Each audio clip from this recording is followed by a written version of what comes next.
The Dice Tower is made possible by listeners like you. Thank you for your support. And by Cool Stuff Inc. Cool Stuff, in stock at coolstuffinc.com. The Dice Tower, episode 603. C is for cookie. And it's good enough for me.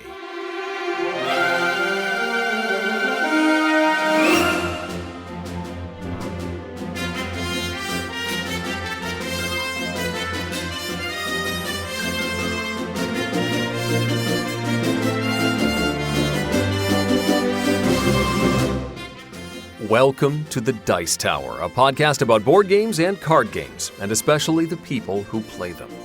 On today's show, Geoff has advice for forming the perfect team. I have a family reunion of sorts regarding an educational approach to gaming, and we answer some questions from the mailbag. Then we continue our alphabetical journey with our top 10 games that start with the letter C. I'm Eric Summerer, and here's your host, the Alistair Cookie of board gaming, Tom Vassell.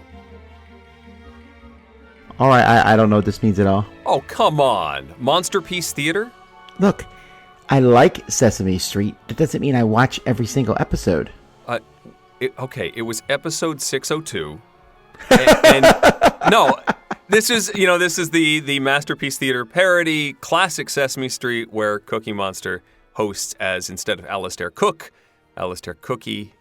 I mean, the jokes practically write themselves. Are you serious that it was episode 602? Maybe. I have no idea. I just made that up.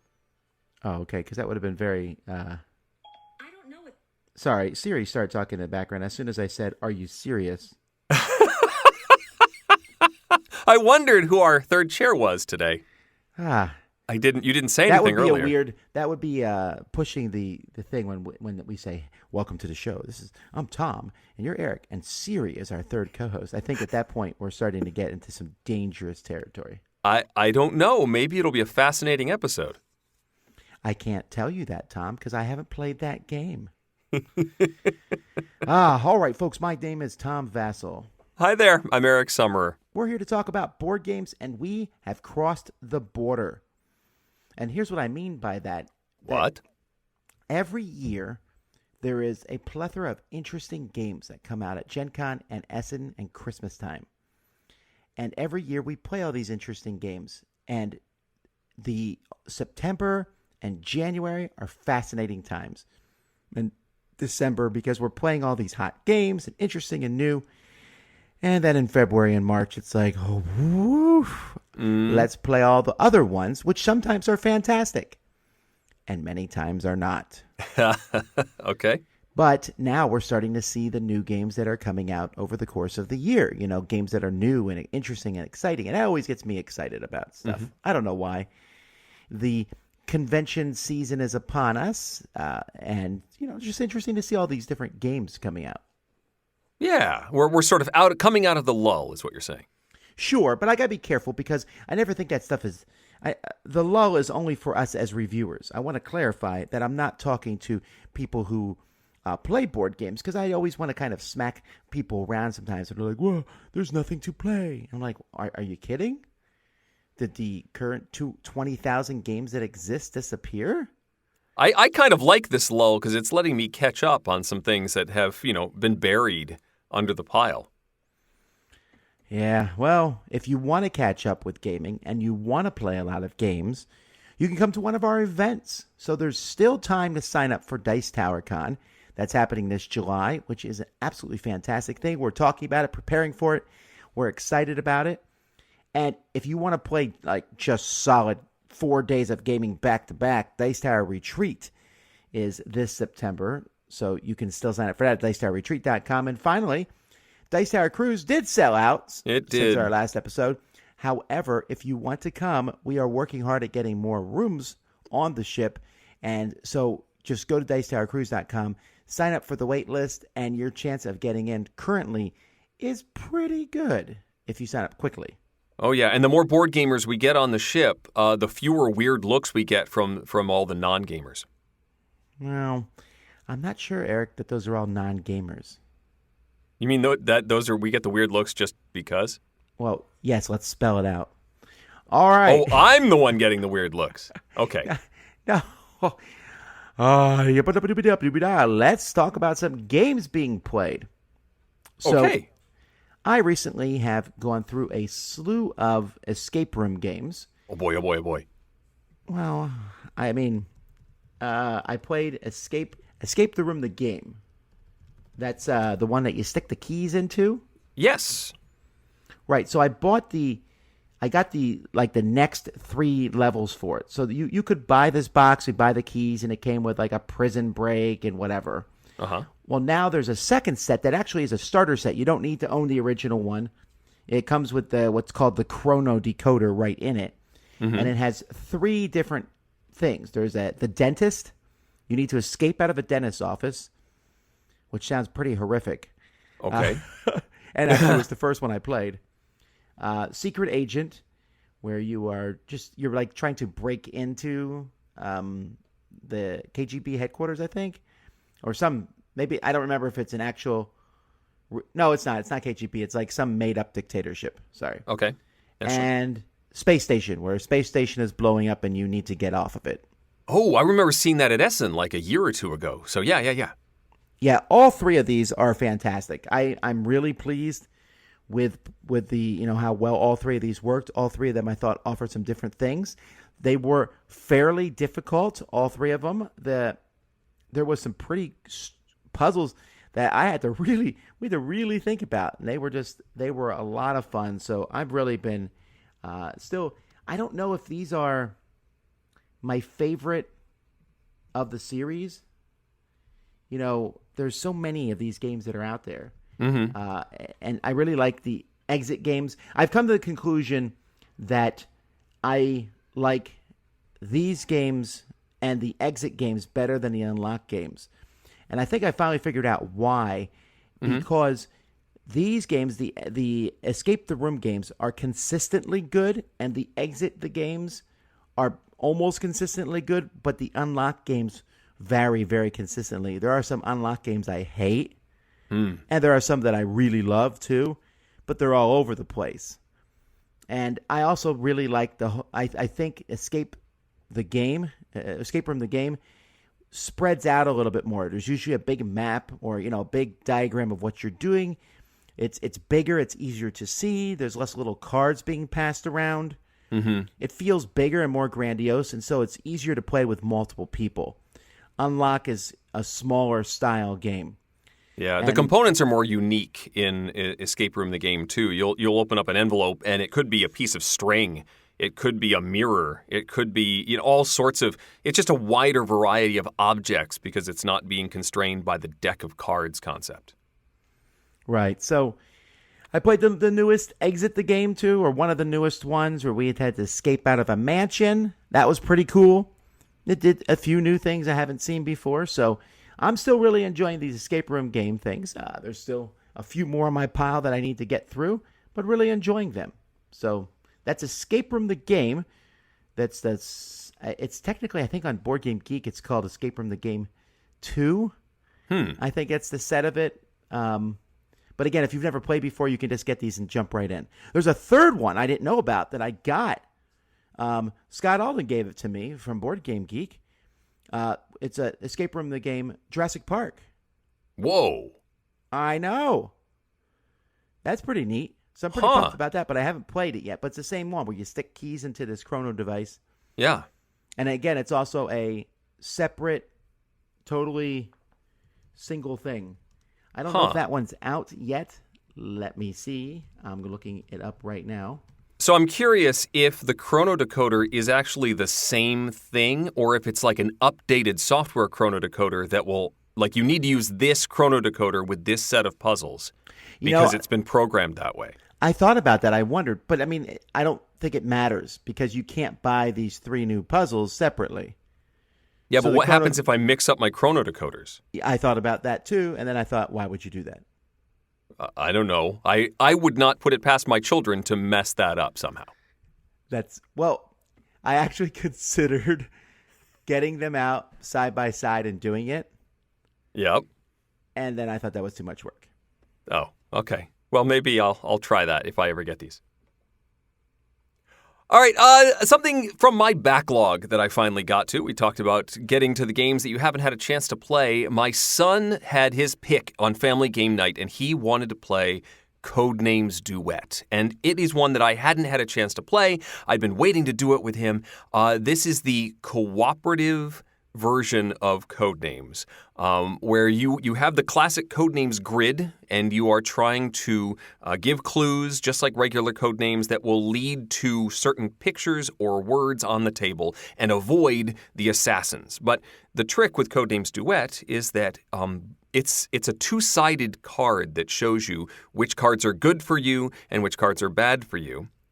And your partner or opposing team, you can play this either as a two-player game or as multiple players playing in cooperative teams.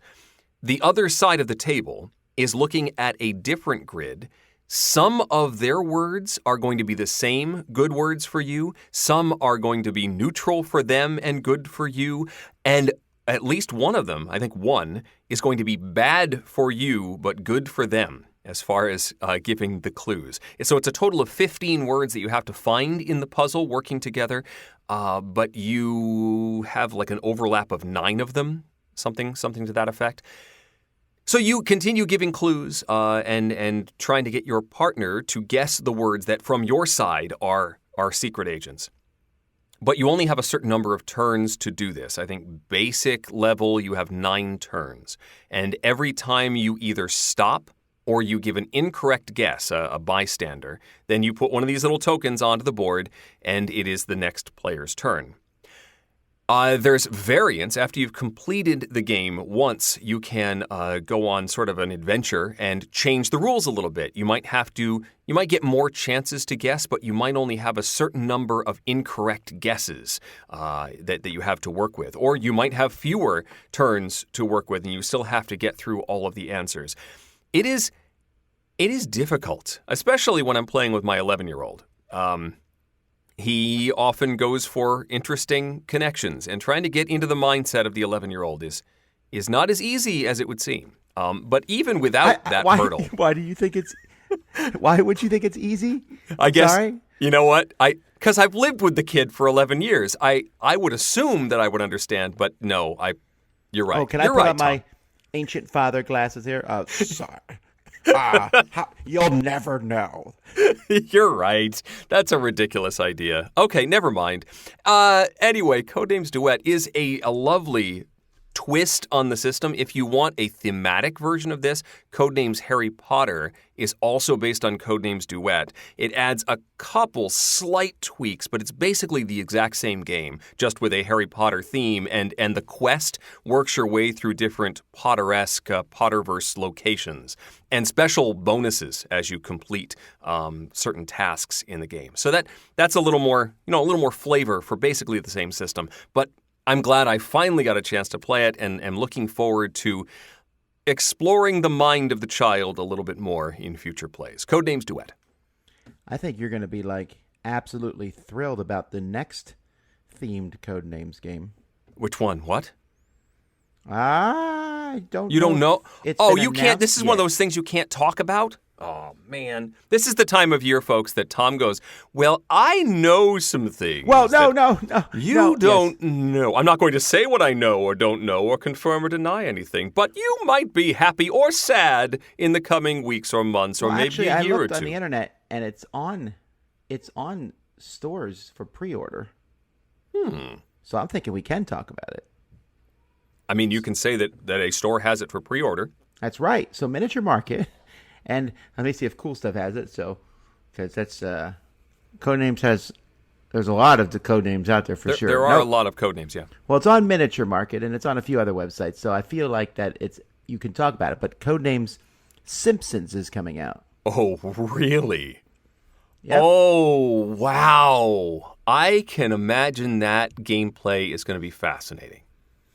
So, according to this one pre-order page, I'm looking here, 200 double-side grid cards, 40 key cards, 25 cover cards, sand timer card holder, 8 team itchy cards, 8 team scratchy cards. Okay. Yep. I do have one quick question. You said your son got to pick the game night thing, and he picked Codenames Duet. He did. Does your family like sigh because now you're picked only a 2-player game? Well, it happened to be that my wife couldn't play, and my youngest was not interested in the original pick, so it was just the two of us. Okay, that makes more sense. All right. Well, I'm going to talk about Paladins of the West Kingdom. So I had a chance to play an almost finished copy of this. There's some tiny minor details, but it was pretty much a finished copy of it, and you can go on our channel and see our video channel and see some thoughts on it. But this is a sequel to Architects of the West Kingdom, which I'm not sure you've played that one yet.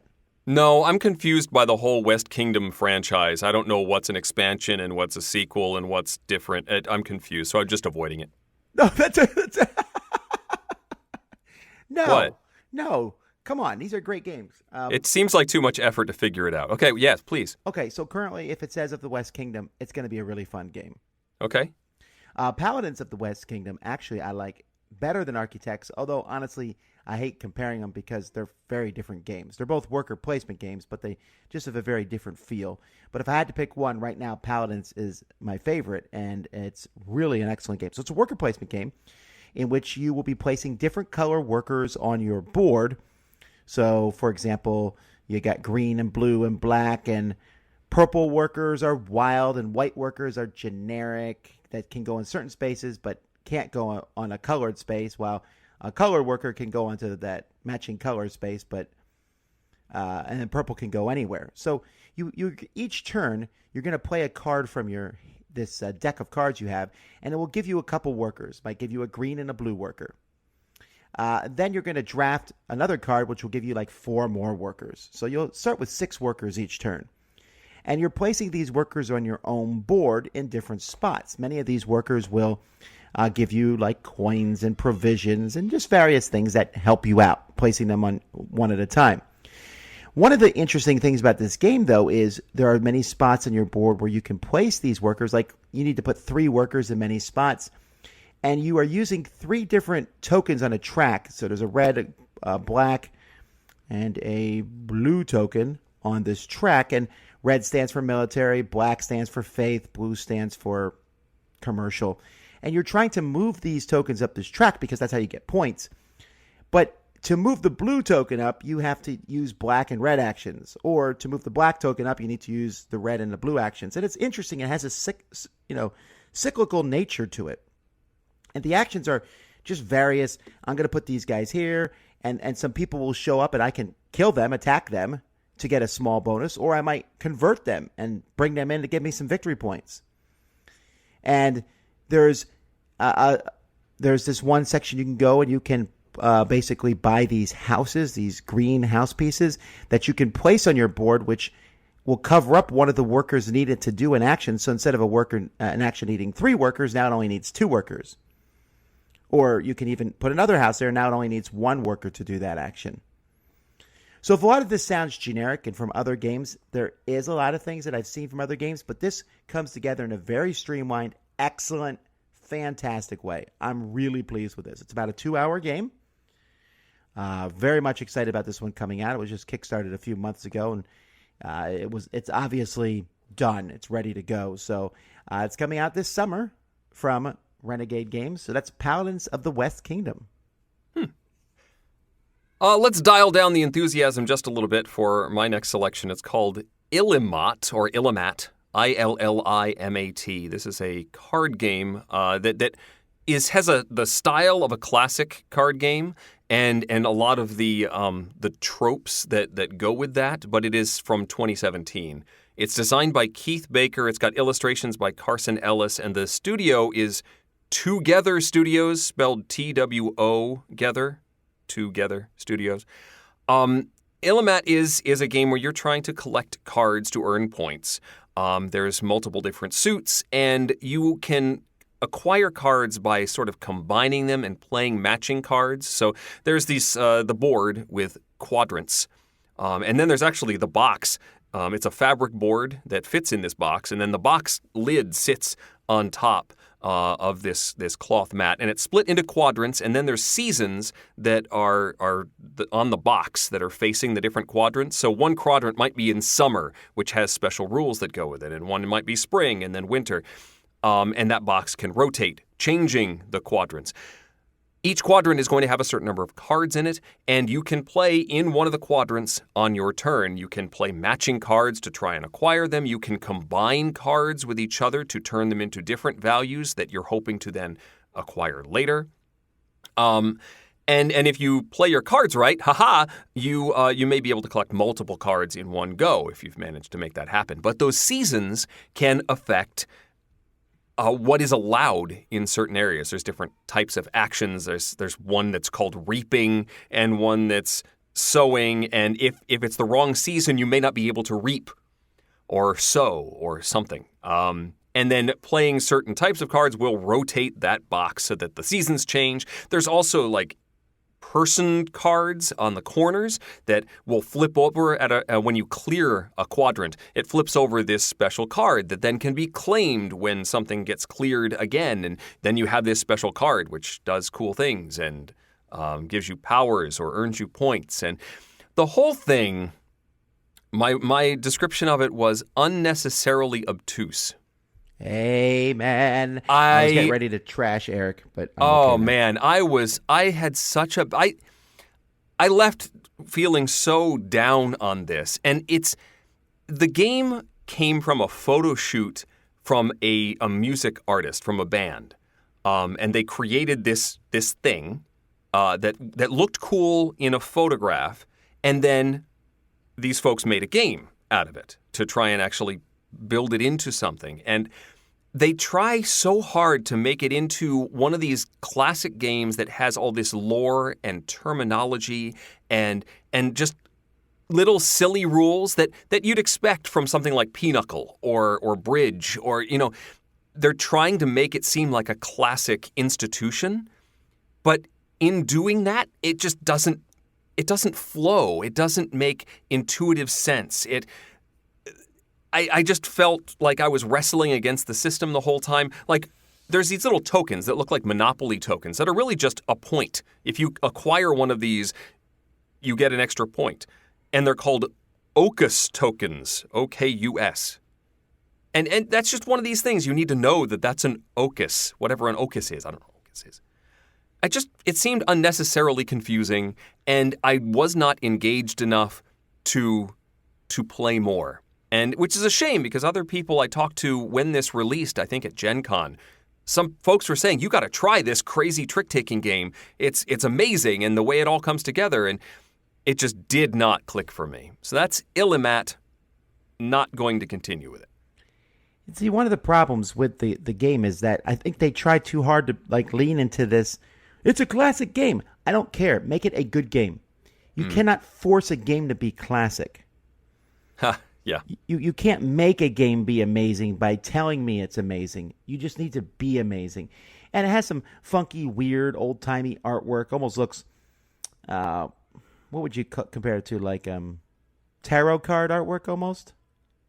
Yeah, I guess yes. Yeah, because those personality cards have sort of a gods and goddesses feel to them. For me, though, the whole thing comes down to game's just too lucky. And if I'm going to play a trick-taking game, I want a modicum of control in the game. So I'm glad you didn't like it. Not that I'm glad you didn't like it, but I was getting ready to debate you. Yes. All right. Now, here's an interesting little game that came out of nowhere for me, and this is always kind of the things I'm interested in. And this one's called Getaway Driver. Have you heard of this one? No. Well, this was a Kickstarter game, I guess. And it looks like it's a Tim Fowers game, but it's not. It's from Uproarious Games, and that's because they did World Domination, which also looked like a Tim Fowers game. They used the same artist. Same artist. Yeah. So this is a 2-player game, and one person is a getaway driver. You're driving, and the police are chasing you, and the other person's the police. And it's just this back-and-forth game while the getaway driver is laying down tiles, or actually the police are laying down tiles in a city. The getaway driver is driving into these tiles, and the police player is using a police car to chase them, or multiple police cars, or eventually a motorcycle and a helicopter and all sorts of things.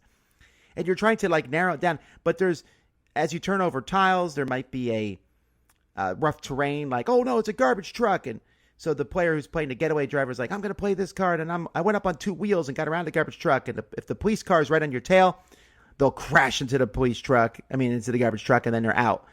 But as the driver's driving around, they'll also land on tiles. You'll turn over tiles, and it gives the police player points. The police player then uses those points to bring out more things, like, oh, another police car is on the chase now, and we put up some barricades in this spot, and it's really fun. Basically, the Getaway Driver just has to survive. They have to wait till you run out of tiles. So just keep driving, force all the tiles to be pulled out of a bag, and then you win. While the police player is trying to catch them before that point, or basically just have them trapped. And it's pretty fast game. It's 25 minutes, says in a box, half hour, but once you understand the rules, it works really well. I was really surprised by this. It's extremely thematic. It's a little game with some little wooden cars and stuff you're driving around, and both sides have some good options to pick from, but at the same time, at the end of the day, it's just a nice little light chase game. Very, very fun. Getaway Driver. I'll have to try that one. Last for me is a collaborative storytelling game called And Then We Died. There's an ellipsis before that. ... And Then We Died. The designer here is Emma Larkins, the new host of Ludology. And the studio is called Killjoy, all lowercase for some reason. And Then We Died is a collection of tarot-sized cards. In fact, it even comes in like a drawstring bag. Very low-key production here. And all of the cards have word fragments typed all over the place. And one side of the card is a tarot-style design. The other side is a blank back. But on both sides of the cards, there are these word fragments. And you can, by matching it with other cards, make words out of them. So the way this works is everybody gets one card in their hand, and then you put one card in the center of the table and a stack of cards. It's only like 7 cards to do one session of this game. I don't know how many total are in the bag, but it can't be more than like 25, I think. So you've got one card on the table. One player starts by taking their card and matching it to the one on the table and creating a word. They then point at someone else in the group, and that person needs to begin the story about how the group, because the group is all ghosts and they all died, and you are making a story about how that happened, and the first person who starts needs to incorporate that word that was just made. After they complete their sentence or paragraph or whatever, once they're done talking, then they add their card, or someone else adds to the card. It's a pretty loose turn order.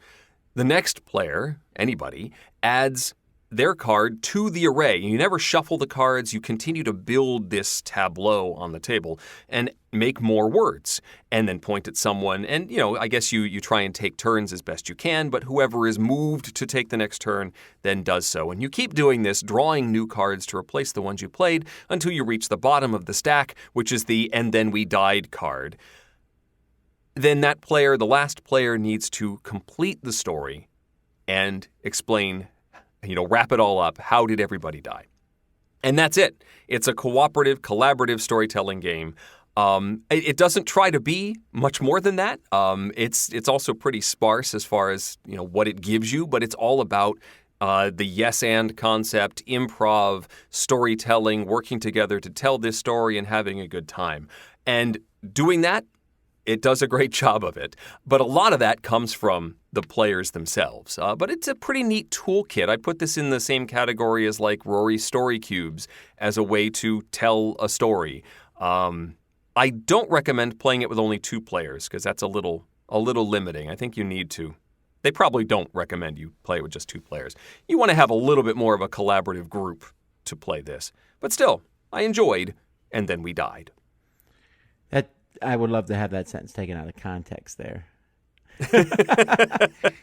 Alrighty, well, I should mention real briefly, Eric, Getaway Driver, the designer of it's Geoff Beck, who did Walkstar. Oh, cool. Yeah, very thematic designer, I think. Yeah. Well, speaking of And Then We Died, you said this collaborative thing. Let's talk a little bit about joining up with other people. Sounds like a segue.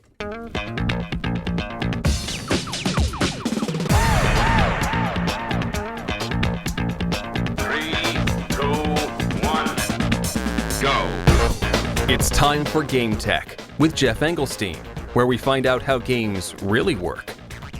In the 2014 Winter Olympics in Russia, the Russian hockey team was a heavy favorite to win the gold. They were stacked with incredibly talented players and had the home ice advantage to boot. But they never gelled. The players that were prolific scorers on their normal teams did not score, and their play was just poor overall. The team didn't even qualify for the medal round in a shocking result. On the flip side, in 1980, the men's U.S. Olympic hockey team, which was made up of college athletes, came together and defeated the Soviet Union and Finland, both heavily favored, in the Miracle on Ice. Now, many tabletop games have us play as teams. Cooperative games are a classic example. Pandemic, The Mind, and Just One all make players work together as a team to defeat challenges and emerge victorious. And there are competitive team-based games as well, like Captain Sonar. I love the social dynamics in this type of game and have designed two of my own, Pit Crew and Space Cadets Dice Duel. Now, about a decade ago, researchers started taking a closer, methodical look at how teams operate. Many believed that simply putting the smartest and most talented people together would result in the best performing team. But that turned out not to be the case at all. Researchers learned that the performance of a group, which they called the collective intelligence of the team, could be quite unrelated to the talent of the individual team members. The whole could be way better than the sum of its parts. The key work in this field was performed by Anita Woolley. She learned that a lot of factors that you might think would help the team actually don't. This included interpersonal relations, for example. Teams comprised of people that all really liked each other did not perform better. Now, teams were tested in 4 areas for these studies. The first was their ability to generate new ideas. The team had to brainstorm as many ideas as they could in response to certain prompts. Next was remembering information, where they had to complete a variety of memory tasks, looking at pictures or videos, for example, and then answering questions about what they saw. Third was choosing correct answers, where they had to solve word scrambles or Sudokus or other types of puzzles. And lastly, executing tasks, where they had to perform various physical tasks like typing. And Woolley learned that there were several criteria that led to better performing teams. The first was the number of women on the team. As the percentage of women on the team increased, their performance increased until it peaked at about 2/3 women. As the percentage went above that, the performance dropped. Next was social perceptiveness. Team composed of people that were good at identifying what other people were thinking or feeling, or their emotional state, generally performed better. Third was cognitive style. People have different ways of thinking. Some are mathematical or artistic or verbal or others. And having a mix of cognitive styles on the team helped the performance. Having lots of engineers, not a great idea. Another was ethnic diversity. Having a variety of ethnicities on the team generally improved performance as well. And the final factor in creating high collective intelligence teams was the amount and quality of communication. If all members participated in communicating, the team performed better. Now, while the original studies looked mainly at teams in business settings, a 2017 study performed by MIT looked at teams that play the popular video game League of Legends. League is a so-called MOBA game where 2 teams of 5 players each are battling to destroy the opposing team's core. There is a high level of both tactics, strategy, and coordination required to play effectively. Now, in their study, they were able to replicate several of the standard findings about how to create teams with a high collective intelligence. In a sample that was highly dominated by males, 97% men in this case on this video game, they found a strong correlation between the number of women on the team and the team's performance. They also found an interesting relation about communications. Now, in traditional group tasks, one of the communication aspects that is tied to high-performing teams is equality of communication, people having an equal chance to voice their concerns. This was not the case for these League of Legends teams.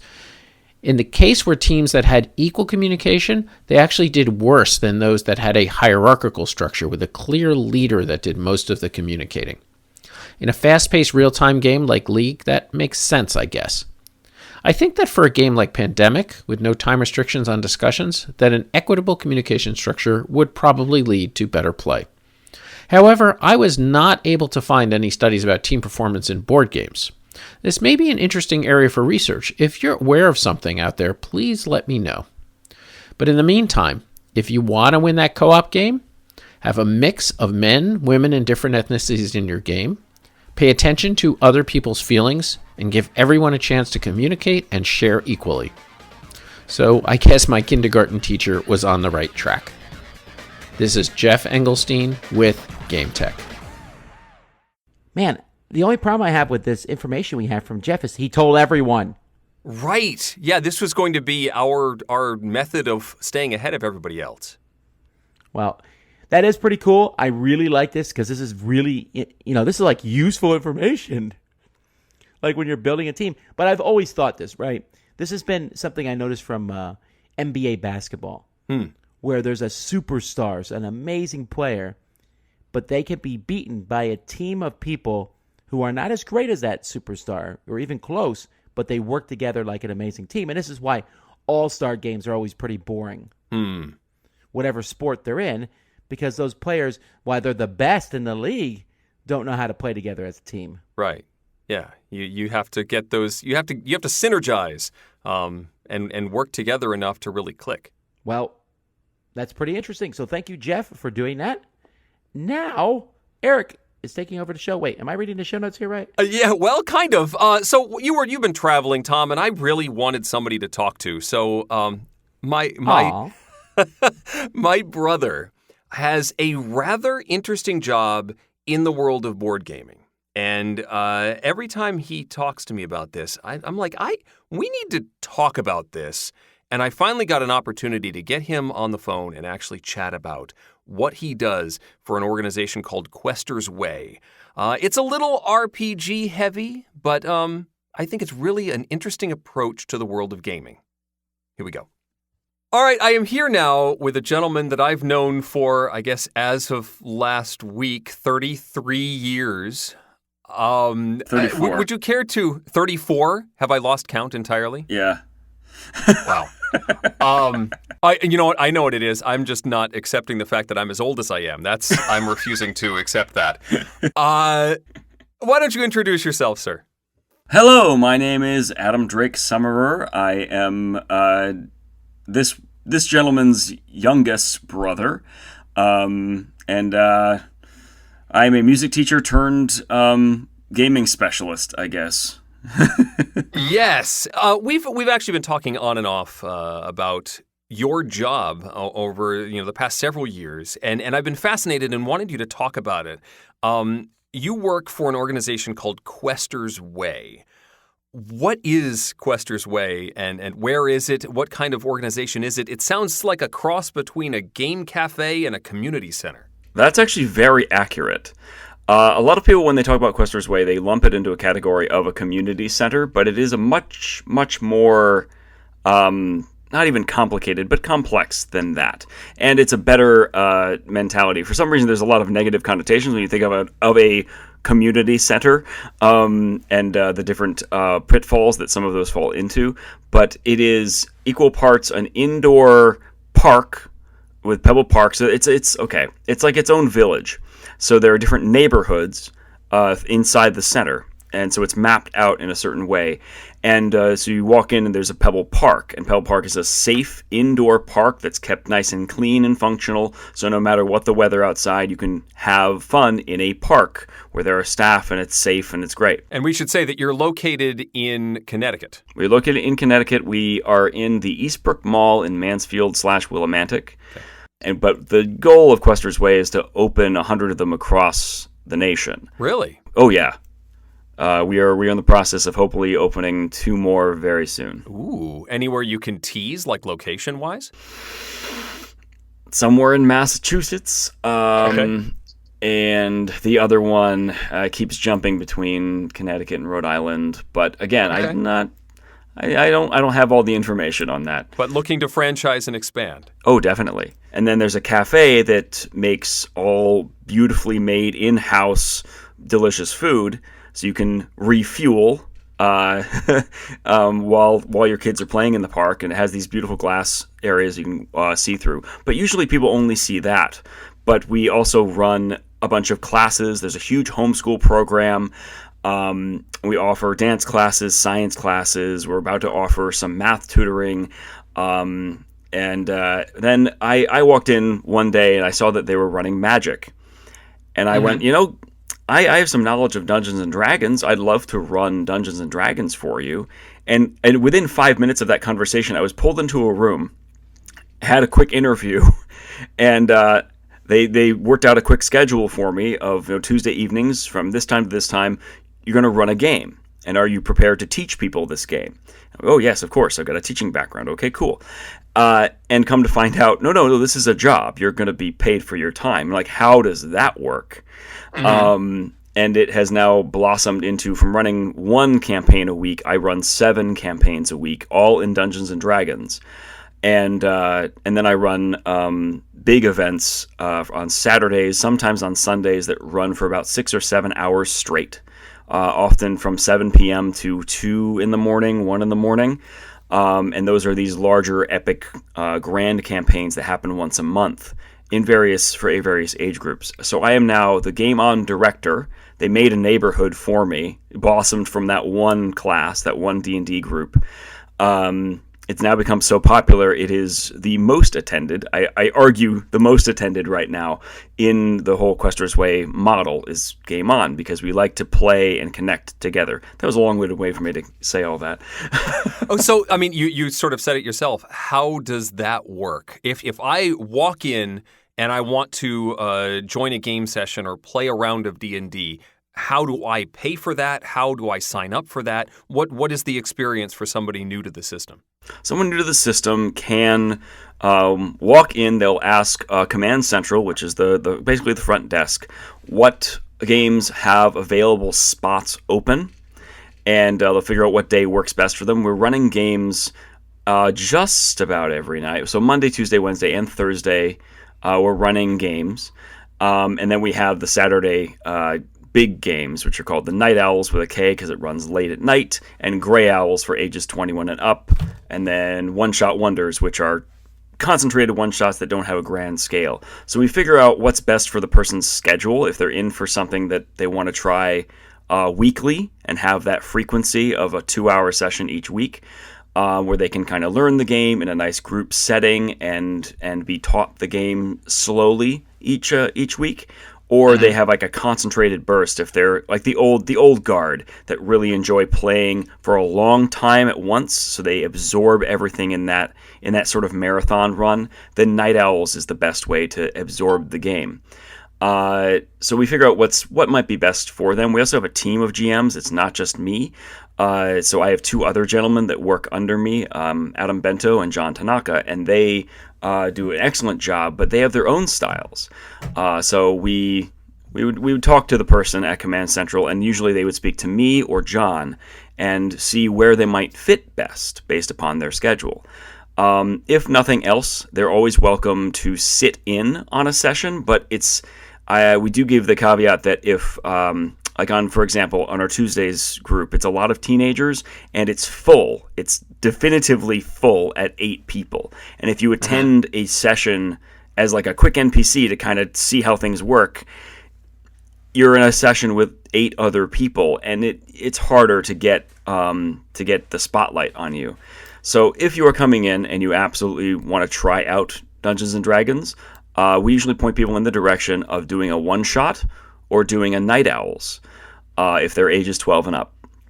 And if not that, if they're younger, then we have a class that we dub sometimes D&D 101, but it's life skills through D&D, and that's on Monday nights, and that's for ages 8 to 12, where they can begin to learn the basic core concepts of a D20 system, and it's a lot more creativity-based and creative problem-solving without worrying about all the structured rules. So, I mean, a lot of the structure of Questor's Way, it's not just gaming. There's also classes on aerobics and fitness and music. You teach music classes there as well. Correct. I'm their music director too. It is a very class-based structure. Is there a conscious focus on trying to train new players up to a certain point? Yes, we just started a new program called D&D Gold, which is an inter-tribe sort of membership that creates little side quests for players to kind of increase their depth of understanding. And if they continue in that program, then they will go on deeper quests. We do this in the martial arts too. We're connected to a dojo, so that's also there, and a gym now. So we just keep getting bigger. But we have little missions for them to sort of deepen their understanding and give them quote-unquote training, so that at a certain point they can enter into the DM's seat and try out that for a limited amount of time, and then come back to the player's side and reflect on it. And it's very much a teaching structure.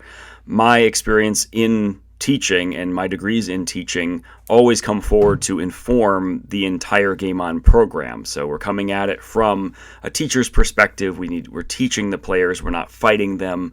Everything is very welcoming and very growth mindset oriented. So yes, we are trying to get them to a certain level of comfort that maybe they feel confident running games of their own at home with their friends or their family, and they can come to us for that extra oomph of extra training or like a deeper understanding of it, because this is our jobs. We're going to have a greater depth of experience. So it is sort of like a D&D 101 concept. You're heading to the training dojo to learn more about playing the game at home as well. Some of them are, and others, like the Night Owls, are people come to. They pay a premium, and it's interesting to me to note how popular Night Owls and Grey Owls and all the one-shots are, because it's clear that when someone isn't sure and they come and try it out, it's like suddenly they get it. They understand what this is. There's a certain standard of play that the DMs are held to, the GMs are held to, that makes it so you're never going to feel attacked for not knowing the game. We're always here to teach you. There's a certain social contract to it all that's very respectful and very clear and upfront and very trustworthy. I've played at a lot of different tables, and I know what a bad experience feels like. So we make sure that there's a quality assurance, like when you go to Disney World, that there's a certain level that you just expect when you come to Quester's Way if you're going to play a game with us. So that not a lot has to be put on the onus of the players. It's more that we sort of engineered the atmosphere to be really positive and very, very accepting and creative, so that we can just roll and play and have fun. We're not going to get bogged down on the rules. We're going to keep things moving, and we're not going to be too tangential, so that we all kind of move together in this wonderful, beautiful flow of a campfire story. But then there are other classes that they're still getting that experience, but there's an extra level of training. And I wouldn't even say it's separated by the classes. Each quote-unquote class, you'll be learning how to play the game as you play the game. But if you're part of that extra program, you're getting like extra assignments and extra boons and extra things that deepen your understanding. There are people that don't buy into that and don't want to buy into that, but there are others still that want to buy into that. So both of those types of people can attend a class, but the one who's in the gold program will be doing something. It's like they're doing extra homework so that they can level up their lives, while the others are just staying inside the game and not getting that deeper understanding. But that's whatever they want. How are costs structured? Do you pay for multiple classes at once? Do you just do one at a time? Is there a discount if you sign up for an entire month? How does that work? It breaks down. We have 100 level courses, 200, 300, 400, and 500. There aren't a lot of 500 level courses. That's really private lessons. So music lessons are a 500 level. We need a 500 level class, and that is $25 for that class. But they're private lessons, and that's why. But then all the D&D ones are either 200 or 300 level, and each 100 thing is $5. So, in short, a 200 level class will be $10 per class, and a 300 level will be $15 per class. And how long do those sessions run? A 200 level will be 2 hours, or a little over 2 hours, and then a 300 will be about 3 hours. And then the premium ones, the Night Owls and Grey Owls and all those, are $35 because they're 6 hours scheduled, but we go until the story closes, and on average it's about 7 or 8 hours of actual dedicated time. So the extra 5 helps cover the amount of time we have to keep the lights on because we're late at night. And people seem to appreciate that. You can pay for things by class, some people do, or you can pay for things in semester blocks. All of our other classes are done in 10-week semesters, which would be, if there's a 200 level course, then that's $100 for 10 weeks. But for D&D, because we're telling a story, you can pay for it by semester, but we may not hold to a semester track. It's because it's a group storytelling experience. We may not be done in 10 weeks. We might still be going, or we might finish early, depending on what the players do and how things play out. And that's part of the organic nature of it. So a lot of the time, people pay by class, or they pay a couple in advance, so just so it's covered. But that's usually what we do. But yeah, it's $10 per session on average for the weekly classes. Assuming that there's room in the class, you mentioned that your teen class tends to be full. Assuming that there's room in the session, how do you incorporate a new player into a group that's been campaigning in this particular storyline for the past 2 months? I especially in my games, I have the added benefit that it's all part of the same giant timeline. So there are 7 ages that all of my games operate within, and they're all in different points. So actively, there are all these dissonant factions that I have running at the same time across many eons of time, which allows me a lot of opportunities to be able to say, this person comes in from this faction who's doing this historical thing in the grand history of the age, and allows them to sort of pop in.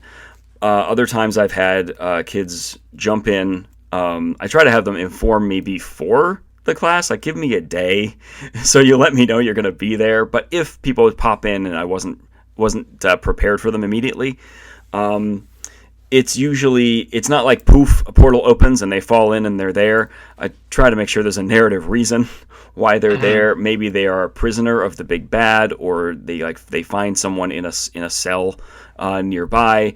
And I usually take that person aside before the game starts and ask them some very quick questions of what is your name?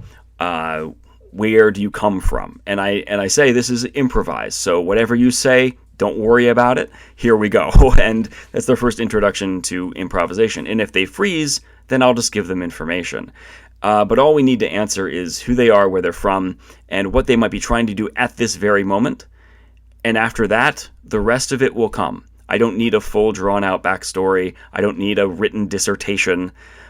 I just need to know kind of where they are right at this moment, and then everything else is a story that moves forward from there. And then I will talk to them after the session and see if this is a group that they would be comfortable staying in, or if I can recommend a different group to them. Now, you obviously have a very robust role-playing presence in the Quester's Way, the Game On section. Are there other tabletop events you do over the course of the week or the month? I saw Chess Club on the schedule. How about a board game night? We've done a few in the past, and I've done I do a board game design class with a number of kids in our homeschool program. We're trying to bring back the board game nights. The overall concept in our current demographic is a bit difficult to get like a lot of people, but our marketing is getting a lot better, so I think we can bring it about, especially in the summer. We can bring out a few more games. I've ended up donating a lot of my games to Quester's Way so that they can use stuff like Pandemic as a big board game night. I'd love to get a copy of Defenders of the Realm to be at Quester's Way to really engage the D&D crowd and bring them back into the board game setup. Yeah. That'd be really fun. And then another thing we're going to be doing very soon is hosting playtests of people designing board games.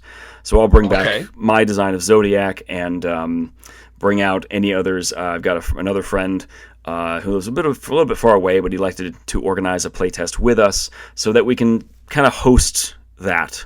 We can bring in catering, and people can have a nice, cool experience just testing a game and giving some feedback. Have you reached out to local game designers or game design communities? We have begun the process. I'm waiting to hear back from a few. So if people are looking for Quester's Way, where do they find information about the organization first? You can go to questersway.com. Is probably the best way to do it. If you use Facebook, there is a Quester's Way Facebook page. There's also a Game On at Quester's Way Facebook page. And then as far as you personally, where can people find out more about your philosophy on teaching games and running games and making people feel welcome? The best spot they can head toward is qwaygameon.com, which is the Game On page that I update and run. And on that page, there's a little spot called the GM's Corner, where I blog about twice a week, talking about life lessons in gaming and observations that I see, sharing stories from behind the screen. And then there on that site too, there's a link for a DM podcast called DM Shower Thoughts, where John and I talk about becoming your best self through gaming and explore the fundamentals of 5th edition Dungeons and Dragons and life and all that jazz. And then I run a little business called the DM's Den, where I paint miniatures and provide materials for other budding dungeon masters, game masters, players, and try to make a good resource for those people. Wow. I mean, I know you introduce yourself as a professional DM these days, and that certainly seems true. You are keeping busy, sir. Yes. Oh, yes, I am. Adam Summerer, thank you very much for spending time with me, and I guess I'll see you at our next family gathering. Yeah, I've got some music to give you. Yes, indeed. Tom. Tom. Tom. Hi, Tom. How many meeples tall are you? How many game pieces have you broken with that gavel you use? If you could eat at a restaurant based on any game, what would it be? And now, the Dice Tower will authoritatively, definitely, possibly, maybe, answer your questions. Tom, which way to the game library? Alrighty, Randy wants to know, how do I meet you guys at Gen Con? I'm probably going solo, and it would be nice to meet one or all of you going. Where are we going to be, Tom? Okay, so I kind of used this question as a way to talk about some upcoming conventions. Oh. We've already talked about Dice Tower Con. We'd love to have you guys there. So, of the conventions that are coming up in the next couple months, we'll start with Gen Con. That's the farthest one out. But at Gen Con, we're going to have a booth. I don't actually know the number yet. We'll announce it as we get closer. And we'll have a schedule up where you can come by and see the Dice Tower gang at the booth at various times. Mm-hmm. So that's one way. Another way is we do a show. I just got the approval. We're doing our big live show. Oh, boy. That we do every Gen Con. So you can come to that show. You'll be able to buy tickets for that. I think it's just called Dice Tower Live underneath Gen Con events. Are we going to be singing? We didn't sing last year, did we? We didn't. I mean, we sort of said it would be on hiatus for at least a year. And it's been at least a year. I don't know. I can't promise, but I can promise we got some pretty cool announcements that if you come there, you'll hear for the first time from various publishers. Nice. Then other conventions. So Origins, we are not going to as a full-blown thing, but Z Garcia and Roy Canaday will be heading there as our team, and they'll just be walking around. So you have to find them, and hopefully you'll have a chance to run into them and see them there while at that convention. You should make that a game. Like, they should tweet out a picture. Here's where we are, and see who can find them. I'm not convinced they would enjoy that game as much as I do. But I would love that. Maybe we'll do it. I don't think either one of them listens to our podcast. That's true. Okay, and then UK Games Expo. That one's actually very, very close. So Z Garcia and myself and several of the other of our UK/Europe Dice Tower team will be at this convention. So normally we have a booth at the convention, but this year we're going to have a table in the middle of the gaming area. So we're just going to play there. We're going to play various games. There'll be a couple games people can sign up for, but otherwise you show up and try to get into a game with us. Or if we're in a game, just come by and say hi to us there. So we'll also be putting on some shows. We'll be doing a top 10 list there. We'll be doing a Q&A and maybe a game show. So those, just various events will be coming up, and that's at the UK Games Expo. Mm-hmm.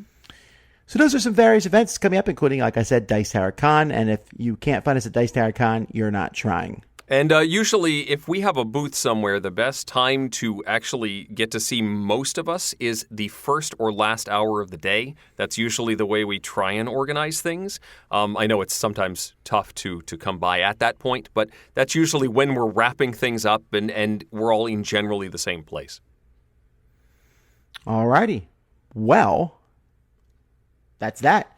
So our next question here is from Samuel, and Samuel says, spring is upon us. It is. That's true, although I was in Niagara Falls, it didn't feel like spring was upon us. But anyway, Samuel wants to bring out nostalgic games that I've acquired during past springs and summers. And he wants to know if we ever feel more inclined to play a specific game based on what time of the year it is. He says, for example, him and his brother like playing games like Forbidden Stars, Blood Rage, and The Grizzled around Christmas time. And I was sitting there like, what? But that's because that's when they first experienced them. They just remember that's when they first played those games. Okay. And same thing with some other games they played during springtime because that's when they first played them. So basically, we played this game during this time.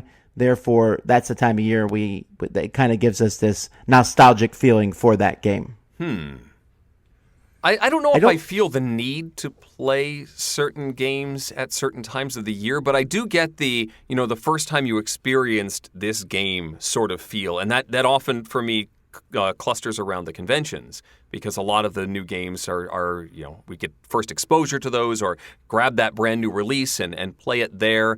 So I certainly am thinking about some of the older games from a few years ago around the time of Gen Con or Origins. But as far as the urge to play something at a specific time, I don't know. I don't know that I ever felt like playing a game because I played it. I may be a convention, like I learned a game at a convention and it gives me nostalgia. I get the nostalgia for time of year, but I don't know that it happens to me per se. It's a good thing. I mean, I don't know that there's any time of year. Maybe I would play Christmas games in Christmas season. Okay. Or spooky games at Halloween and that sort of thing. Yeah. Those are the only two holidays I can think of. Or maybe on July 4th I play 1775. So you're saying something like that, I suppose. Like photosynthesis, you're not like dying to play photosynthesis as the spring vegetation is sprouting up everywhere? Not especially. And I'll play a game about snow in the middle of the summer. Okay, sure. Ryan is looking for some advice. My wife and I have purchased Pandemic Legacy Season 1, which will be our very first experience with a legacy game of any kind. Good choice. This will be an in-house date night for us, so we will be playing through the game as only 2 players. Since legacy games seem to be quite a commitment, I have been very careful to avoid anything that could spoil the storyline and want to make sure we start the game in a way to maximize our enjoyment of the experience. We thought that it may be more fun to set up the game as a 4-player game, and each of us would play as 2 characters to experience more of the game and perhaps make it a touch easier since we will have more abilities to work with. Since you all have such extensive experience, does this seem like a good idea, or would you advise against it? I think it sounds like a great idea, Ryan. My wife and I played through Season 1 it was really a 3-player, and then my son decided to abandon us, so it was more like a 2.5-player. We just sort of automated his character for a while, but we did feel like we were missing out on some of the character development aspect of the game, and having a 4th player, dummy player in the game might have been a good approach. And so, yeah, I'd say if you want to control 2, we've played regular games of Pandemic that way, each controlling 2 characters. I say go for it. Yeah. I think you can do it. I don't know if it's better than a 2-player game. I think I should warn you that it will be a slightly harder game. Because the bad stuff happens more often? Yeah, it's just, as far from what I can tell from data that's been posted on the internet, the game is slightly harder with 4 players than with 2 players. Yeah, you can coordinate and synergize a little better, and it's a less time before it gets back to a particular character's turn. So you can act and put out fires more effectively, I think. Although you're not spread out as far. So at a recent convention, some people out, the yellow team actually, the yellow guys were playing That's from the company Yellow, by the way. They were playing through Pandemic Legacy. They had started at another con, and they were determined to finish at this one. So I kept walking by, seeing them playing, and I'd stand there and watch. But it was really hard because I was like, I know what's going to happen. They're going to open something. But I also didn't want to be there being like, Because just me being there going, wait, do you see what happens? It's kind of like when you're watching a movie and the person next to you is like, oh, you're going to love this next part. Yeah. Shut up. I didn't want to know if I love this next part or not. Right. Now you're telling me something important's about to happen. So I would just come in and go, what month you in? Yeah. June. All righty. That's a lovely month, isn't it? Bye-bye. So, all right. So Casey asks a few questions here. He says, when you say that a game has effectively replaced another game for you, how does that affect your top 100? So, for example, if the old game was ranked 50, your new game's obviously higher, but does the old game get removed from the list? The old game should move down to 51, but it sounds like you have no intention of playing that game again. It would be odd to have a game in your top 100 that you never play, yet you technically like this game over many other games on your list. Ooh, technicalities in the top 100. Oh, yeah. Okay.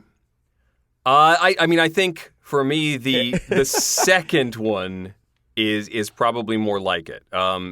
It isn't just a one ranking over sort of thing. If one game is going to get played over the other, that other game is going to go several places down the list.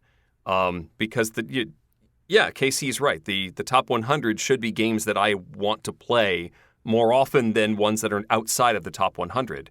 And if I went with option A, you'd have like a whole bunch of pick up and deliver games in the top 10, and it would get a little boring, or a bunch of escape room games all clustered together. It's just not as interesting a list. That doesn't mean that something's going to get kicked from the 100, but it does go down several places if there's another game I'm going to turn to more often. Yeah, for me, it's probably going to drop off the list completely, but it depends on how much I play it. So if it replaces the game, and I'm sitting there basically saying, I'll never play that game again because this new one does everything better. Right. Then it's out. Then yes, it's off the top 100 list because it just doesn't get played. So therefore it should be on my list. Yes, I technically might like it more than other games, but it's just been completely replaced for me. You could argue about the technicalities of that all day long. That's just not useful to people who are watching or reading the lists. Right. So that's how I feel. If I just like it better, like earlier I talked about, I like Architects or Paladins of the West Kingdom better than Architects of the West Kingdom. I don't think it replaces them because I think they're two different games. They're going to be compared because they're in the same trilogy, but then they both might show up on the top 100 list if they were in it, and we won't know till September, will we? We won't. Kevin wants to know why a distributor or maybe even a group of publishers haven't attempted to start a crowdfunding site specific to board games to rival Kickstarter. My assumption, says Kevin, is that the Kickstarter brand is incredibly influential, but aside from that, they don't really provide anything other than the platform to crowdfund, right? This is where I think a distributor could provide their services if they were to not only provide the platform, but also the fulfillment for publishers and stop giving away the money to Kickstarter itself. I know some publishers run their own pre-order campaigns, but they're probably less successful since everyone knows they're being published regardless.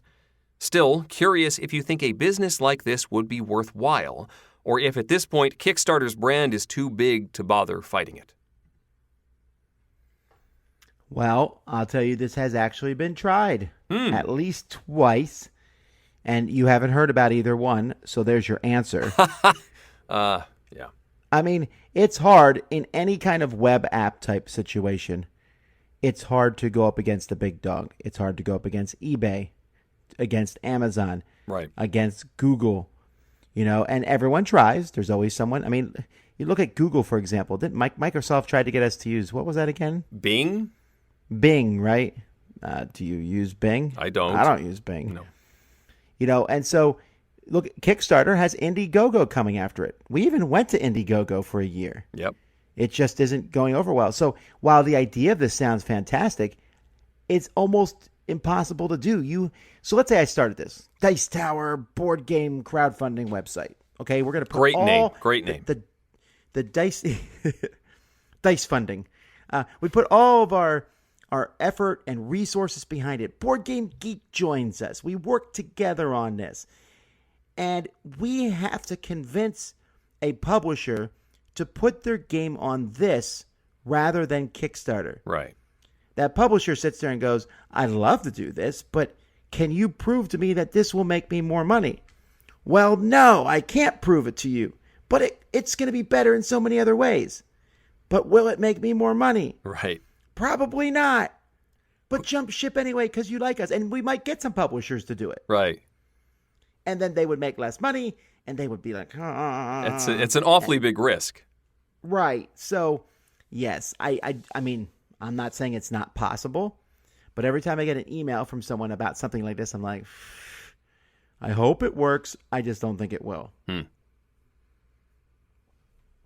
right, our last question comes from Benjamin. He discovered the game Everdell from Starling Games and loves how pretty the game looks. He just loves how beautiful it is. And then Wingspan.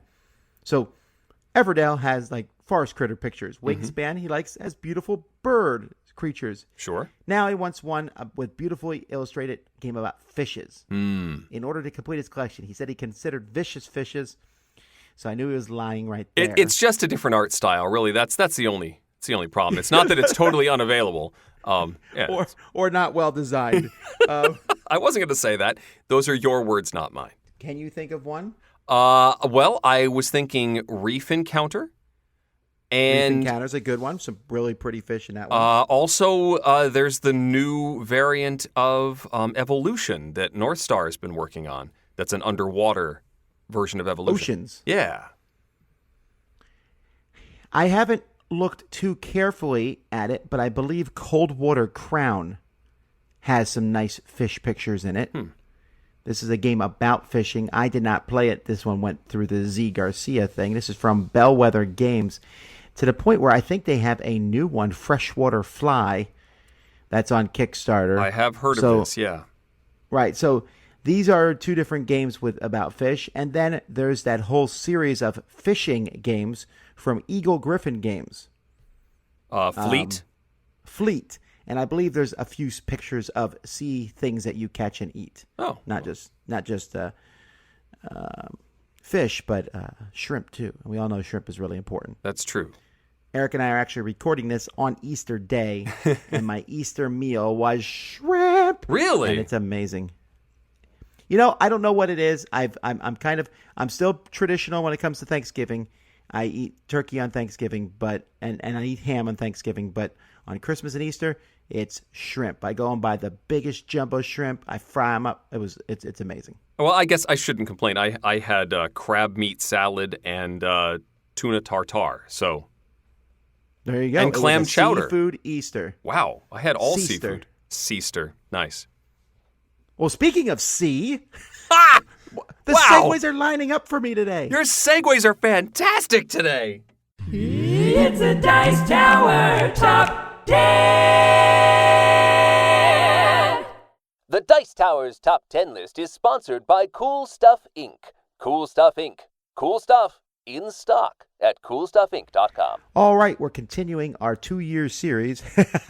I know, at this rate, that's what it's going to be. And that's fine because we want to put in other top 10s too. But, you know, I do these, and I know I get all kinds of flack for doing this, and yet I find it fascinating because we'll talk about games you might not have heard before. Now, maybe not with the letter C. The letter C has some very popular games, although we almost don't have crossover on this list. I was surprised at that, but although there were a lot of options for C, my short list was not that short, and there were a lot of possibilities and a lot of big names in this collection. How about this? I'll say 2, 3, 4 of your list were in my next, like 11 through 15 type thing. Okay, all right. So it's very, very high, and there's a couple that there's no game on your list that I would say that's a bad game. Well, okay. I see one weak point, and I'm ready for it. It's actually pretty bad. I'm ready for it. Eric is the only person in the world who likes this game. Yep, I'm ready.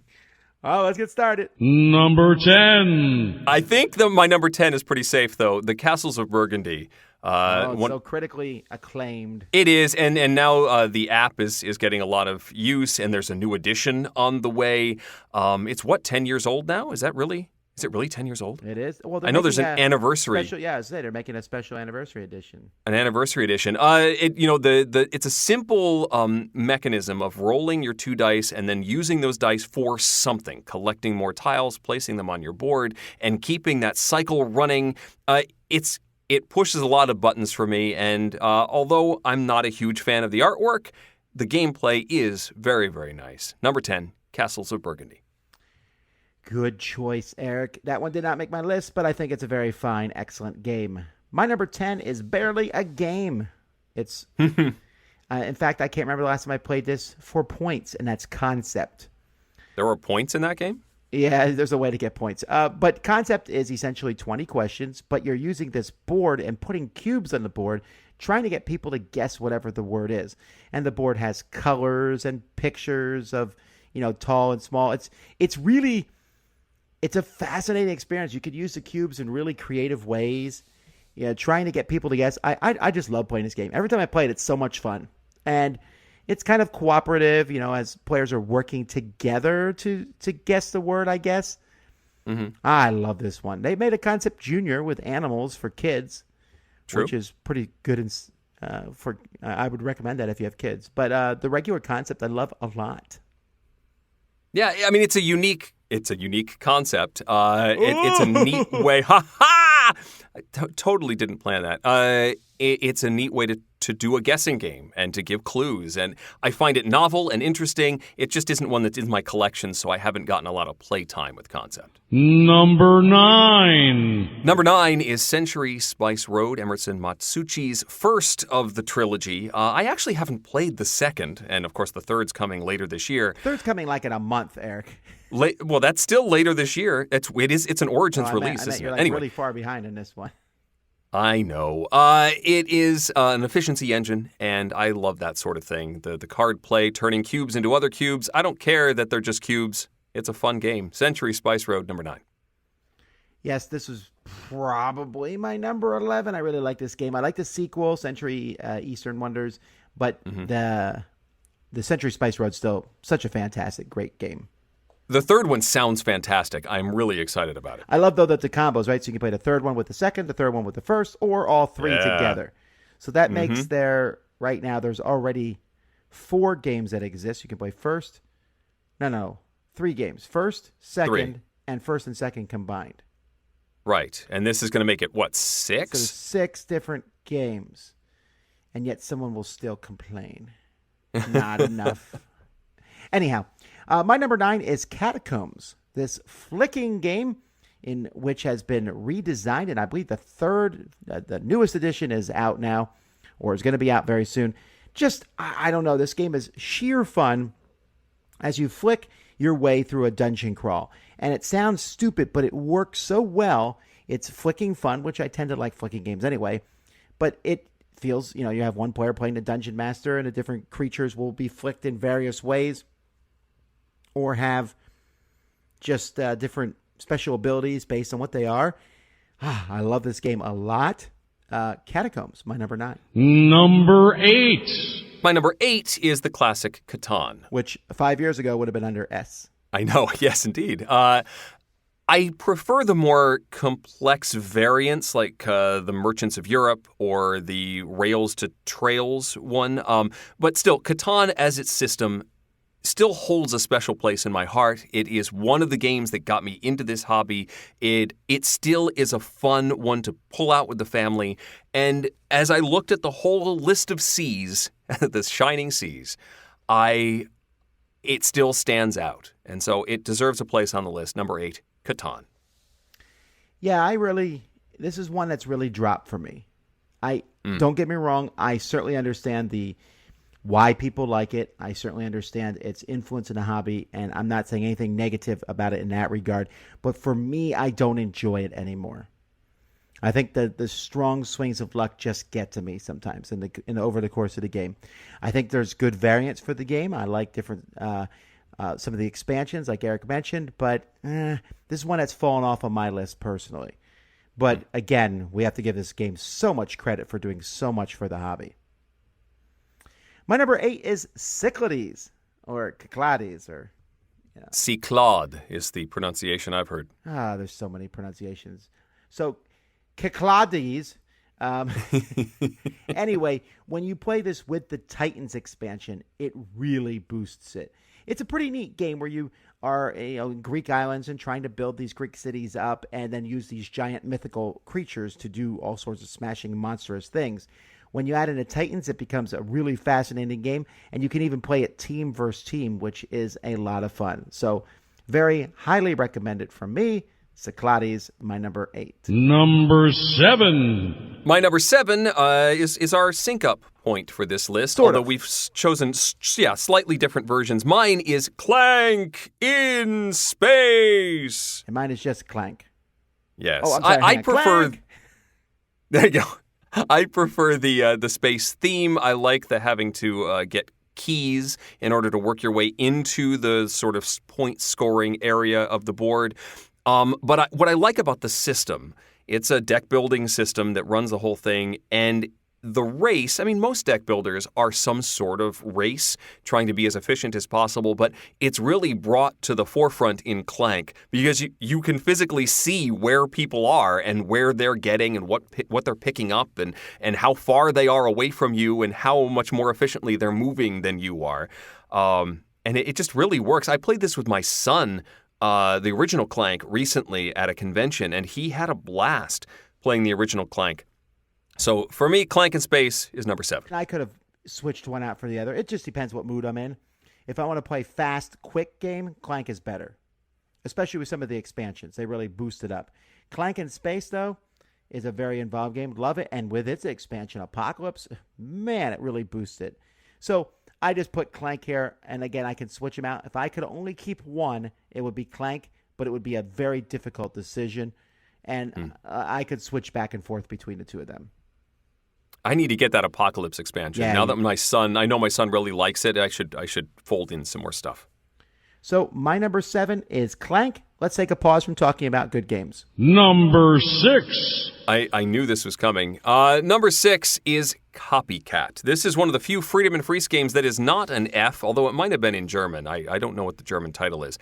Copycat is an amalgam of lots of different games, including Dominion, Through the Ages, Agricola. It uses a lot of those mechanisms and forms it into what I feel is a coherent whole and a fun, interesting game. Tom disagrees, but for me, it's my number 6, Copycat. Yeah, the name here is I'm not gonna. It's Fremdefurden. Is the F's that it's used. Yeah, so I still don't know if Friedman designed this as a joke or not. No, it feels like a joke, right? Like, I took a bunch of mechanisms from games and put them together. He definitely did it as a joke, like, marketing-wise. Puts himself on the cover, like, with a political poster style. Definitely copies other games, but with a wink that the people whose games he copied are not going to sit there and go, how dare you? Right. I mean, I think it was much more of a thought experiment. Like, let's see if we can make this happen. And yeah, I appreciate that he does that with a lot of his designs. Let's try something wacky and see what happens. And I appreciate the effort, and I think it works here. Yeah, for me, it just didn't. It was just a mishmash of components thrown into a game. But Eric likes it. My number 6 is Codex, which is also a mishmash of components into a game and also copies many other games. But this one was not done as a serious thing. I mean, as a light tongue-in-cheek thing at all. This was definitely a game designed. It's Codex Card Time Strategy. And this is kind of a mix between Magic the Gathering, a deck builder, and Mage Wars. That's probably the best way to describe it. You have a book full of cards you go through. You'll be adding these cards to your deck, and then you'll be using this deck to fight the other person, to put out creatures and attack, and to boost your spells. It's a complete game, especially if you get the deluxe set. You get all the colors. I think there's 6 different colors. Each color has 3 different categories, so there's 18 different kind of types of magic you can work with. They seem very well balanced. I really love this game. Great 2-player game, Codex. It's an interesting game, but I think too deep a rabbit hole for me to really get into. Sure, this is not a game for. I mean, you could play it light, but yeah, it's kind of the game that they're like, hey, we want you to really put your effort into it. Right. Number 5. Number 5 is another classic, or at least a variant of the classic, Carcassonne, specifically the city. This is the one with the walls. As you're laying out tiles, the walls sort of branch out at about a third of the way through the game. The walls start coming out, and you can put meeples on the wall to look out over, notable buildings. It's my favorite of the Carcassonne variants, and I think Carc deserved a space on the list as well. It's number 5, Carcassonne, the city. Yep, this was also, Carcassonne, there's so many different versions of Carcassonne. We could do a top 10 of Carcassonne, really. Yeah, sure. I think I have, actually. But the Carcassonne City is fantastic, and I highly recommend it. My number 5 is Champions of Midgard, this fantastic worker placement game that gets even more amazing with its expansions, especially Valhalla, to the point where I will not play it without the expansions. That's how good they are. It's place workers, get dice, use those dice to fight monsters, and I love this game. It's so thematic, it's so fun. There's so many different things going on with it. It's a great production from Gray Fox Games, Champions of Midgard. Number 4. My number 4 is Codenames, and I'm sort of lumping them all together here. We already talked about Codenames Duet earlier in the episode. I think it depends on what your audience is, which version you should be looking at. If you're playing with younger kids, one of the Pictures versions, the Disney version is one to look at, or Marvel if you have slightly older kids. So one of the themed versions, if you want that. If you don't want a themed version, one of the standard Pictures or standard Codenames is the way to go, or Duet if you want co-op. But it all works very well. This is my style of word game. Trying to come up with clues and connections for those words. I find the challenge fascinating. I know certain members of the Dice Tower team don't like just staring at the board in complete silence, but I find that mental journey to be fascinating. My number 4, Codenames. Yep. Good name. Good game. I think of all the Codenames, my favorite is the Pictures one, probably. My number 4 is the amazing game that Eric and I are good at. Bragging together, Captain Sonar. This is the truth of it, right? There's some games that we're like, I lose this game a lot, but I still love it. Captain Sonar, we win this game a lot, and we love it. A real-time 4-versus-4 game. Such a good game. I just got a new expansion for it. Ooh. I know. I don't even know what's in it. Probably more maps that do various things. But okay, we'll have to try this out at a future event and whoop up on some people. I'm bragging so much here now that people are going to be coming and like, let's light a smackdown, then we'll get beat. And they're like, we didn't think you guys were very good at all. I am out of practice. I'm going to have to start brushing up on my skills here. That's true. But man, I love this. I like team versus team. There's so few of them, and this one just has such an exciting flair to it. Stop, and everyone stops, and you fire, and everyone's holding their breath, and then you're like, hit. Such a good game. Submarine versus Submarine, Captain Sonar. It is a fantastic game. I think this is probably my number 11. It just missed the list. I think just because it shines at 3-on-3 or 4-on-4, and getting that particular group together is a little difficult. But if you can get that to happen, it's a it's almost only a convention game. Yeah. Number 3. Number 3 is a newcomer to the scene. It is the deduction game Cryptid. I just love this system, trying to find the one hex on the board that is the lair of this mythical beast, and the way the system all works together. And I love how, the same puzzle can be played by sets of 3, 4, or 5 players, and they use different clues that all somehow mesh together to make a puzzle for still that one hex that is the correct answer. It's fascinating system and a lot of fun. Cryptid, number 3. Yeah, this is such an excellent, amazing game. My number 3 is Caverna, that Uwe Rosenberg game about, basically it was like, do you like Agricola, but you want more stuff? Here it is. They just came out with an expansion for Caverna, which is good. You don't need it to play the game. It kind of adds some asymmetrical stuff. But every time I play Caverna, I get excited because I start the game and I'm like, ooh, so many options, so many things to build and do. When you're done, you're like, look at my farm. Look at my cave. Look what I've done. Weep upon my dwarven empire. Caverna. Also, most pieces in a box ever. Number 2. Although rivaled a little bit by my number 2, Concordia has a lot of wood pieces in there as well. This is a Matt Gertz game. He's usually known for the rondelle system, but this takes that rondelle and turns it into a hand of cards.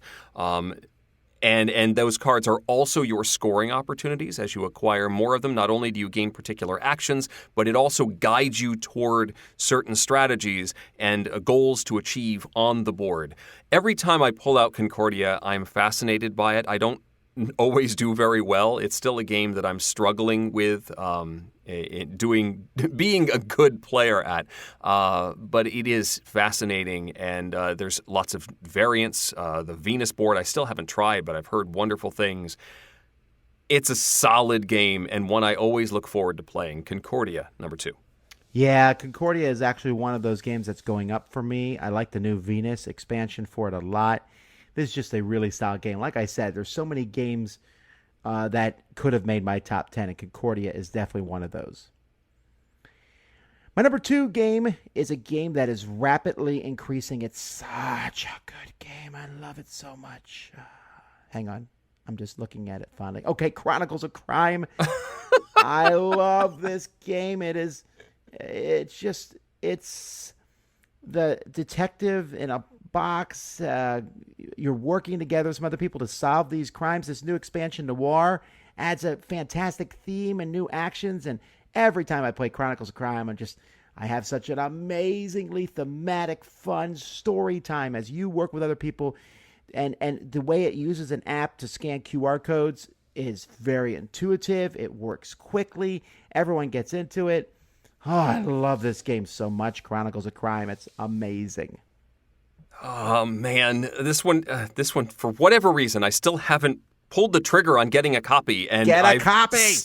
Several times I've been at a convention. I'm like, okay, they're here. I could just get one right now, and I could bring it home right now. And then I wonder, who am I going to play it with? I don't know. And then I fill up my luggage space. And it's like, oh, I guess I'll have to wait and get this another time. And then I hover, and I'm like, maybe I can get a demo of it. And I catch the tail end of somebody else's demo, but then I have to run away. Everybody loves this game. I really need to try it. And finally, number 1. Number 1. This is amazingly weird.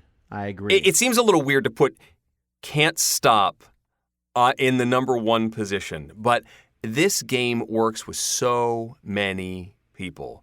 It is probably the most played of all of the C games on this list. I am constantly pulling it out. I just taught it to the game group that I ran at my kid's school. It was a popular hit there. It got played multiple times. It is such a solid classic, and one that I have never had go poorly. And so it is literally one of the go-to games in my collection. Number 1, Can't Stop. Yep, Can't Stop is good. It's not top 10 good, but I can see, Eric, I see why you like this one. What if the app didn't exist? Would it be your number 1? Does the app still work? Is that one that didn't update? Oh, I don't know. I don't play it. I played it once and got a perfect... I won. You did get your perfect game? No, I didn't. All I remember is the one time you tried. Someone else did, but I taught them how to do it. I said, never stop. The game is that is not good advice. It is It's excellent. not good advice. It worked. One time. I feel like when it comes to games, my advice is like on point. Yeah, I've seen this fail before in person. I've never seen it succeed. All right. My number 1, big shocker here. Although I'll tell you, Chronicles of Crime was pushing up against it. But my number 1 is Cosmic Encounter. All right. Oldest game on our list. Oh, no, actually, maybe Can't Stop's older. I'd have to look at that one. That's interesting. I will look it up right now because this sort of thing is important. So that is interesting, though, that both of our number ones are the oldest games of the list, and Can't Stop is 1980, so it's close. Cosmic Encounter is 1977. Yeah, all right. So, yeah, same era, basically. Yeah, weird. That too old. That's right. Call us cold to the new. Come on, folks. I dare you. Yeah. That is interesting, though. These are the ones that have the most staying power. Cosmic Encounter, game of aliens versus aliens, where you're basically wheeling and dealing. The redone version of Fantasy Flight, which is a decade old. It's just amazing how all this stuff comes together. It's a fantastically fun game. I play it at almost every convention I go to. Well, I didn't play it at the last one. But I don't know. I get a big kick out of playing the game. There's a gazillion combinations, and that's not an exaggeration. It's literally a gazillion. That's an actual official number. It is. He's done the math. And so every game I play, this is different. I always like, though, that there's 475,000 combinations. I'm like, you know what? You're not even going to get to 100. Yeah, I know. Legendary likes to do that with all of their different combinations. Right, Maybe that's every just time. you talking about Legendary. I remember the guy would get up and he'd be like, and we're now up to 14 billion. I'm like, who cares? So it's like, that's not enough. This game's too samey. You know, there comes a point where the numbers are too big that it doesn't matter. You could play the game for the rest of your life consistently and nothing else. And Cosmic Cat is like that. But should be one of those desert island games, though. You could just keep playing it over and over. You'd never get through. That's why all it's of on the that possibilities. list. Yeah. And the 5 people who got stranded on a desert island would be like, again. Again? But this time it's slightly different. This time I swapped out Thanos for, yeah. All right, let's take a look at what the People's Choice said. Number 10, Cosmic Encounter. What? Number 9, Century Spice Road. That was on Eric's list. Number 8, Champions of Midgard. That's my list. Number 7, Clank on both our lists. Both of our 6, lists? Castles of Mad King Ludwig. Mm-hmm. This is one I Close. considered. I almost put that one on there, yeah. I'm telling you, C is a good letter. Yes. I wonder when we'll get to a letter that we won't say is a good letter. Maybe E. I don't know. I haven't looked at E yet. It's been okay. Number 5, Caverna. Number 4, Concordia. Number 3, Castles of Burgundy. Number 2, Codenames. And surprisingly for me, number 1 was Carcassonne. I knew that Carcassonne was popular, right? I didn't think it would make number 1. I almost think it showed up on everybody's list. And so it just collectively got enough votes to be number 1, even though it may not have been everyone's number 1. Does that make sense? Yeah, it does make sense. And if you guys want, we did a Dice Tower dive. It's a video where we go into like depth on different things, and we did a Dice Tower dive on Carcassonne. So you can check that out. And also, if you want, I just put up a series of videos, the Dice Tower history. So if you want to see a 14 video series where I just talk about all the different things from the Dice Tower and go through and put them together. And was that like an expanded version? I know you got maybe 4 chapters in. I think I got like 10 chapters in. I just said I went up to 2017. 2018 is too close, right? Okay. So I'll probably wait like 4 years and then do the next 4 videos. Cool.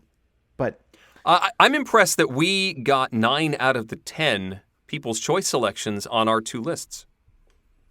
Oh, I did not notice that, but yes. Mad King Ludwig's the only one we didn't mention. And it was kind of evenly split between us. I noticed that Can't Stop didn't make the list, though. Huh. That is true. And Chronicles of Crime, I thought, would make the list because they just announced that they sold like 120,000 copies of it. Yeah. Well, maybe the next time we do the top 10 games that start with C, which, folks, is like a decade away or so. But maybe me buying a copy will push it over. All right, so that's it, folks. We really appreciate it. Remember, if you want to see more of Eric, he is on our bi-weekly Wednesday night show, Dice Tower Tonight with Crystal. Indeed. And yes. You can see them there, and you can see me on the Dice Tower video channel way too much, honestly, so we won't mention that. And hear me introducing him. That's true.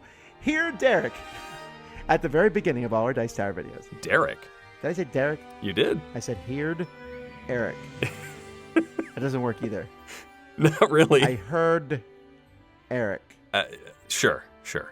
Yeah. Folks, thanks for watching. Until next time, I'm Tom Vassell. And listening, I'm Eric Summerer. and you've been listening to The Dice Tower.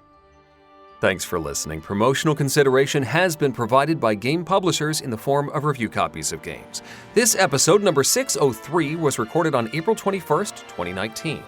Mandy and Suzanne join you next week, and in 2 weeks, Tom and I rush to the reference section with our top 10 games that got us interested in a topic. Support for this podcast comes from listeners like you. Thank you for spreading the word.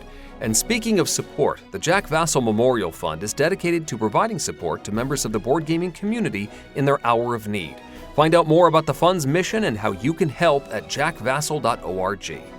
The Dice Tower is produced by Tom, Mandy, Suzanne, and Eric, with production assistance from Roy Kennedy and Rob Seary. Our theme was composed by Timothy Pinkham. Road trips and our new Nissan provided by the Pathfinder Adventure car game. And hosting is provided by Cool Stuff Inc., where you can find great games at great prices at coolstuffinc.com. We love feedback. Visit the Dice Tower Guild at BoardGameGeek.com, email us at dicetower@gmail.com, or follow us on Facebook. And of course, you can find more from the Dice Tower Network, including All the Bits, Men on Board, Cardboard and Wine, Sporadically Board, Board Game Design Lab, Tabletop Game Talk, The Family Gamers, The Portal Gaming Podcast, and Board Game Breakfast at dicetowernetwork.com. Until next time, from all the gang at the Dice Tower, have fun gaming.